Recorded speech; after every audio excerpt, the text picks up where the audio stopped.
आज जब मैं आपसे बात कर रही हूं, 4 साल की, मात्र 4 साल की बच्ची का राजधानी दिल्ली में बलात्कार हुआ है। लोग गुस्से में सड़कों पर हैं। क्या आप स्मृति ईरानी जी उस 4 साल की बच्ची के परिवार को मिलने गई राजधानी दिल्ली में? क्या आपकी महिला आयोग की राष्ट्रीय अध्यक्ष गई? क्या आपकी महिला मोर्चा की अध्यक्ष गई उस 4 साल की बच्ची को मिलने के लिए? मेरी महिला कांग्रेस की दिल्ली की अध्यक्ष अपने पूरे महिलाओं के साथ आज उस परिवार से मिलने की कोशिश कर रही है।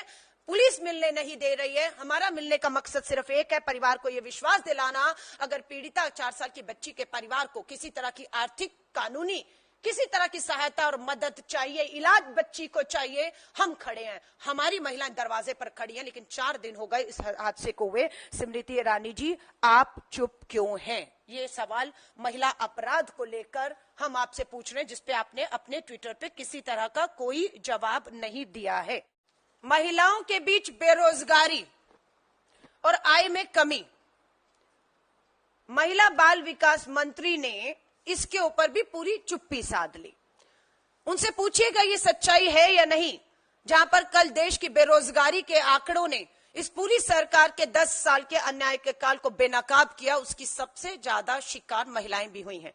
शहरी क्षेत्रों में महिला बेरोजगारी दर, शहरी क्षेत्रों में महिलाओं की बेरोजगारी दर 21.6% बढ़ोतरी हुई है। 21.6% बढ़ोतरी हुई है या नहीं, हम आपसे पूछ रहे हैं।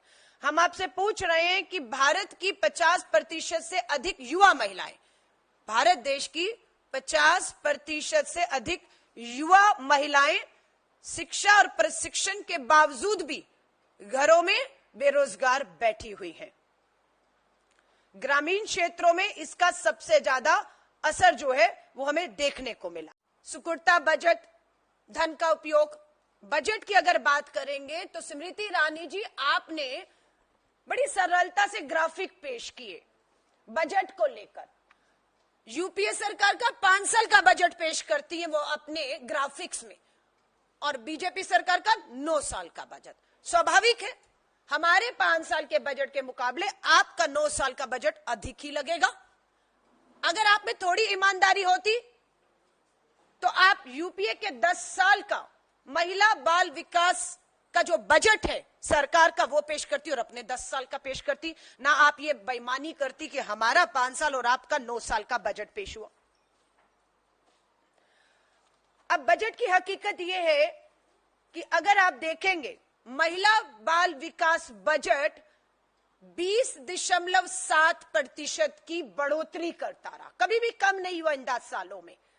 2004 से लेकर 14 पहुंचने तक हर साल बजट में बढ़ोतरी हुई और 20.7% बढ़ोतरी हुई। आपके समय पर क्या हुआ?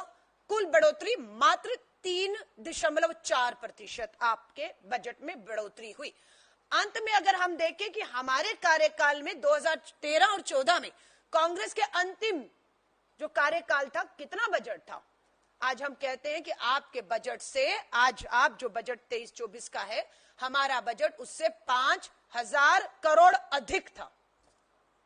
हमारा बजट आपके 5,000 करोड़ अधिक था और हमने 20% साथ जो है हमेशा उसमें की है। 1975 में प्रधानमंत्री इंदिरा गांधी जी द्वारा शुरू की गई एक दूरदर्शी योजना आंगनवाड़ी और पोषण को कवर करने की थी।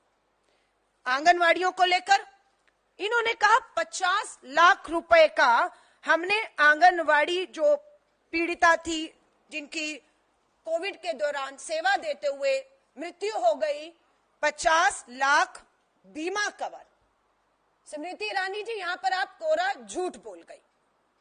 हम आपको चुनौती देते हैं, उन महिलाओं का जानकारी देश के सामने रखिए जिन्हें 50 लाख रुपया कोविड के दौरान बीमा का मदद मिला हो।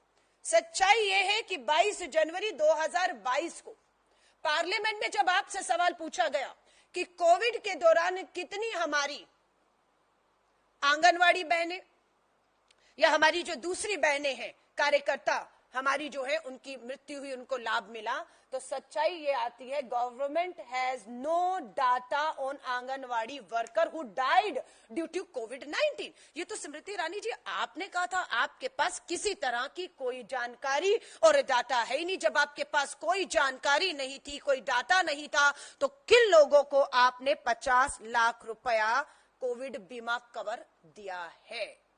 ये सवाल आप पर गंभीर उठता है। यहां पर भी हमें बहुत बड़े भ्रष्टाचार की खुशबू आती है कि कागज पे दिखाकर किन्हें बीमा दे दिया गया, क्योंकि सच्चाई ये है कि जो हमारी आंगनवाड़ी की कार्यकर्ता थी या हमारी हेल्थ वर्कर थी, उन्हें कोर्ट तक जाना पड़ा, उन्हें अपने घर के बर्तन, जेवर, सब कुछ बेचना पड़ा ताकि वो अपने जान भी बचा पाए और अपनी जीविका भी बचा पाए और अपने घर को भी चला पाए। ये आपकी सच्चाई है। आजिम प्रेमजी यूनिवर्सिटी की रिपोर्ट को आप झुठला नहीं पाई हैं। जवाब मांग रहे हैं आपसे। आजिम प्रेमजी यूनिवर्सिटी की रिपोर्ट के अनुसार 20% आशा वर्कर और आंगनवाड़ी कार्यकर्ताओं को कोविड के दौरान खर्च को कवर करने के लिए, वही मैं आपको वापस बात दोहरा रही हूं, अपनी घरेलू संपत्ति, आभूषण बेचने पड़े। मंत्री ने खुद संसद में बयान दिया, जिसका मैंने आपको अखबार की उस समय की हेडलाइन बताई है कि किसी तरह का भी किसी को मुआवजा नहीं दिया गया। ये कोरा झूठ है जो हम आपको आज बेनकाब करते हैं। उम्मीद करते हैं आप एक बार फिर से ट्विटर नहीं खेलेंगी या मेरी आज की प्रेस वार्ता को आप नजरअंदाज नहीं करेंगी।